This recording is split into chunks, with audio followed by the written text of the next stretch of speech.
बहुत समय पहले एक जंगल में कालू कौवा रहा करता था।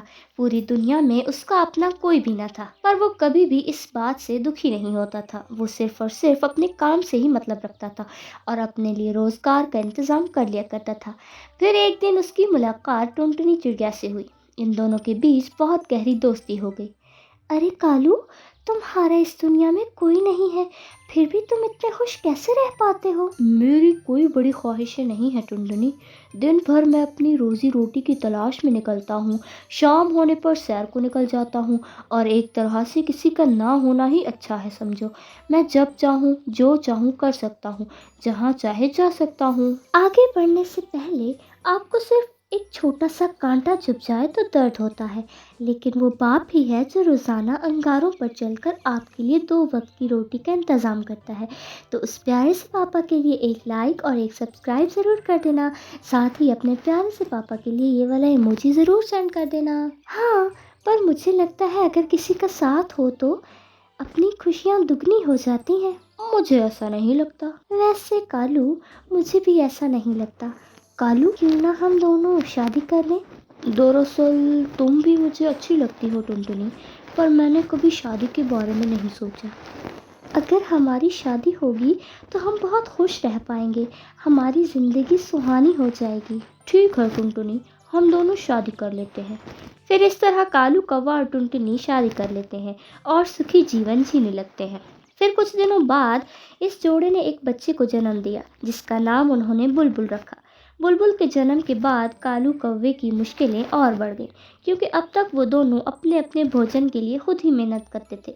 पर जब उनकी बेटी बुलबुल पैदा हुई तो इसका ध्यान रखने के लिए टुनटुनी को घर पर रहना पड़ता था और फिर तीनों के भोजन के इंतजामात के लिए कालू को अकेली ही सारी मेहनत करनी पड़ती थी।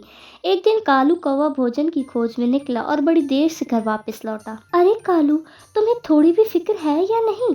इतनी देर कहाँ लगा दी तुमने? मैं भोजन लाने के लिए ही गया था। तुम क्या सोच कर बस इतना सा भोजन लाए हो? अभी अभी तुम खुद को अकेला समझते हो क्या? एक बेटी भी है तुम्हारी। अभी भी अगर तुम अपनी ही सोचोगे तो ऐसा नहीं चलेगा। अब ऐसा भी क्या हो गया? क्यों इतना सुना रही हो? कुछ भी नहीं हुआ है। मैं झगड़ालू हूँ ना, इसलिए चिल्ला रही हूँ। मैंने क्या कहा?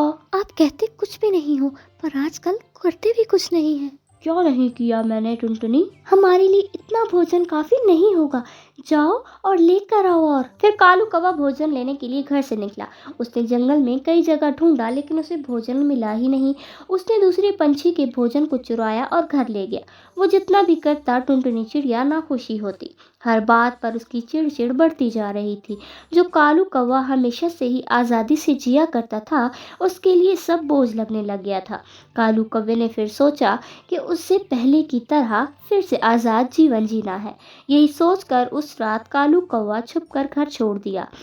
उस दिन से टुनटुनी चिड़िया के कंधे पर बुलबुल की जिम्मेदारी आ गई। वही उसके भोजन के इंतजामात करने लगी, मगर कई बार ढूंढने पर उसे भोजन नहीं मिलता था। एक दिन टुनटुनी चिड़िया भोजन की तलाश में जंगल में दूर तक चली गई। तब उसे कौवा किसी नन्ही सी चिड़िया के साथ खेलता हुआ दिखाई दिया। टुनटुनी चिड़िया फौरन कालू कौवे के पास गई। अरे कालू, तुम यहाँ? वैसे कैसे हो तुम? ओ टुनटुनी, बहुत सालों बाद देख रहा हूँ। कैसी हो? और बुलबुल कैसी है? तुमने तो हमें अकेला छोड़ दिया, बिना बताए हमें छोड़कर चले गए। उस दिन से हमने कितनी ही मुश्किलों का सामना किया, ये तो बस हम ही जानते हैं। दरअसल तुम्हें छोड़ने के बाद मैंने दूसरी शादी कर ली थी। ये नन्ही सी चिड़िया कभी हमारी बेटी है। मैं अब अपनी जिंदगी में बहुत खुश हूँ। ये सुनकर टुनटुनी बेचारी क्या करती, अपने उदास चेहरा लेकर वो घर लौट आई और अपनी नन्ही सी बेटी की देखभाल करने लगी। अगले दिन कौवा वापस घर लौट आया। अरे कालू, तुम यहाँ? हाँ टुनटुनी, मैं वापस आ गया हूँ और अब से यहीं रहूँगा। मुझे माफ़ कर दो, मैंने तुमसे झूठ कहा था। मैंने शादी कर ली है, लेकिन मैंने शादी नहीं की। बस तुम्हारे रोज़ रोज़ के झगड़ों से तंग आकर मैंने घर छोड़ दिया था। पर अब मुझे अपनी गलती का एहसास हो गया है और मैं वापस आ गया हूँ। ये सुनकर टुनटुनी को अपनी गलती का एहसास हो जाता है और वो काली कौवी से कहती है, मुझे माफ़ कर दो कालू, मुझे भी अपनी गलती का एहसास हो गया है। अब मैं तुमसे कभी झगड़ा नहीं करूँगी। इतना सुनकर टुनटुनी और कालू गले लग जाते हैं और खुशी खुशी रहने लगते हैं।